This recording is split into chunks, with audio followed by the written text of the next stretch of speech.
Hey there, folks. Welcome back to our channel, where we break down everyday financial tasks to make your life easier. Today, we're tackling how to add money to your H&R Block Emerald card in 2025. If you're an H&R Block user, this card is a fantastic tool for managing your money, especially with tax season around the corner. Whether you're adding a paycheck, a tax refund, or some extra cash, I'll walk you through the steps quickly and clearly. Let's dive in. First things first, make sure you have the H&R Block app downloaded on your smartphone or access to their website. It's free and user-friendly, so open it up and log in with your account credentials.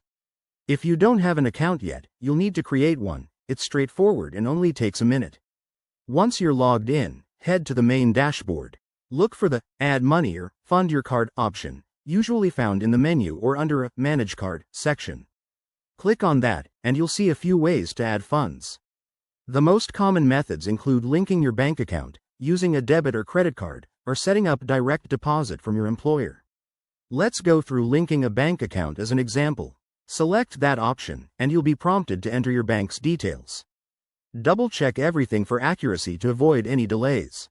After you input the information, choose the amount you want to transfer and confirm the transaction.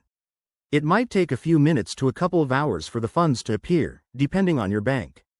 Pro tip: always keep an eye on any fees associated with adding money. H&R Block is pretty transparent about them, but it's good to know upfront.